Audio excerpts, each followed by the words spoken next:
Hello বন্ধুরা, তোমরা সবাই কেমন আছো? আশা করি তোমরা ভালো আছো। আমি মোটামুটি ভালো আছি, নিশ্চয়ই দেখতে পাচ্ছ। তো তোমরা হঠাৎ এই অবস্থা দেখে ভাবছো যে আমার কি হয়েছে। তো বন্ধুরা, তোমরা পুরো ভিডিওটা দেখো, জানতে পারবে। আমার মা ভাই আমাকে হসপিটালে নিয়ে যাচ্ছে। তো কেন নিয়ে যাচ্ছে কেউ জানে, আবার অনেকজন আমার বন্ধুরা তারা জানে না যে আমার কি হয়েছে। তো দেখো, এখানে আমি ঘুমাতে চাইছি কিন্তু আমার ভাই একদমই ঘুমাতে দিচ্ছে না। তো আমি আমার ভাইয়ের ওপর খুব রেগে গেছি, তুই যদি আমাকে না ঘুমাতে দিস তাহলে কিন্তু তোকে খুব মারবো। তো আমার ভাই বলে, তুই মার কিন্তু তুই ঘুমাস না। তো সে তো দেখতেই পাচ্ছ আমাকে একদম ঘুমাতে দিচ্ছে না, শুধু দিদি দিদি করছে। আবার আমাকে বলছে তুই চুলটা ঠিক কর। তো তারপরে দেখতে দেখতে আমাকে হসপিটালে ভর্তি করলো। এখানে ভীষণ ঝামেলা হয়েছিল, সেই সব ভিডিও করা হয়নি। আমার মা যেইটুকানি ভিডিও করেছে সেইটুকানি তোমাদেরকে দেখানোর চেষ্টা করছি। তো এখন দেখো রাত্রি হয়ে গেছে, আমাকে ভর্তি করে তারপরে পেটের ফটো অনেক কিছু করেছে। করার পরে এই যে হসপিটালে ভর্তি করার পরে আমি এখন ঘুমাচ্ছি। দেখো এখানে কিন্তু সকাল হয়ে গেছে, তাও কিন্তু আমার জ্ঞান আসেনি। আমি এখনও পর্যন্ত ঘুমাচ্ছি। তো আমার শরীরটা ভীষণ খারাপ হয়ে গেছিলো। মা বাবা ভাই দিদিরা এসব কেউ না থাকলে হয়তো আমি বাঁচতামই না। তো ঠাকুরের ইচ্ছা আমি মোটামুটি ভালো আছি, তার জন্য তোমাদেরকে ভিডিও দিতে পারছি, সেইটাই তোমাদেরকে দেখাচ্ছি। তো দেখো আমার দিদির ডাকার পরে আমার জ্ঞান এসেছে। তো দেখো আমি দিদির সঙ্গে কথা বলছি, যে আমি দিদিকে বলছি যে আমি এখানে কি করে আসলাম।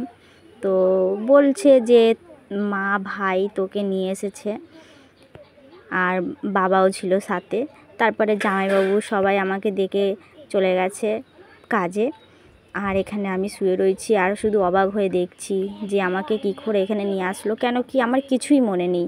আমার ভাইকে যখন আমার ভাই আমাকে ডাকছে দিদি দিদি করছে, তখনও কিন্তু এসব কিছু মনে নেই। আমি ভিডিও দেখছি আর অবাক হয়ে যাচ্ছি, আর বারবার আমার দিদিকে জিজ্ঞাসা করছি। তো আমার মুখটা দেখে নিশ্চয়ই বুঝতে পারছো আমি এই দিক ওই দিক সেই দিকে করছি। তো দেখো শরীরটা কিন্তু ভীষণ খারাপ। তো আমি এখানে 3 দিন ছিলাম।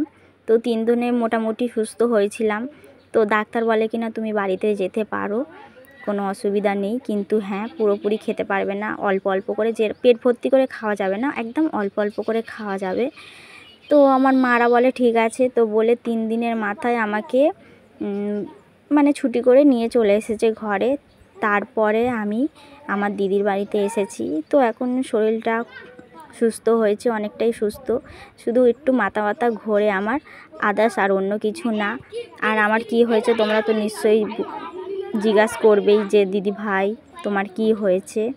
তো পুরো ভিডিওটা না দেখলে তোমরা কিন্তু কিছুই বুঝতে পারবে না, আর একদম কেটে কেটে দেখবে না, পুরোপুরি তোমাদের দেখতে হবে, তবেই তোমরা জানতে পারবে, না হলে জানতে পারবে না। তো এখানে দেখো ওই ঠাকুমাটাকে দেখছো, যে ঠাকুমাটা জানো মারা গেছে, সে নেই, তখন বেঁচে ছিল। যখন আমার হয়েছে তখনই মারা গেছে। তো আফসোস, যাই হোক ঠাকুমা তুমি যেখানে থাকো ভালো থেকো। তারপরে এই যে আমার দিদি কি কথা বলছে, আমার কিন্তু এইসব কথা কিছুই মনে নেই। তো আমার খুব হাসি লাগছে, আর আমি যা জিজ্ঞাসা করছি, আমি আমার দিদিকে ভীষণ জ্বালিয়েছি। কেন কি একটা কথা বারবার জিজ্ঞাসা করছি, আমার কি হয়েছে বা এদেরও কি হয়েছে, সবাই এখানে কেন ভর্তি। তো এখানে সব সব একই কেস, আমি যা করেছি তাই ওরাও করেছে। সব বেশিরভাগ কষ্টতেই সব এরকম কাজ করে, না হলে কিন্তু একদমই করে না। তো আমার কীরকম দেখে একটা লাগছে, দেখো আমার কিন্তু মুখ চোখ দেখেই বুঝতে পারছো যে আমার শরীরটা কীরকমই রয়েছে।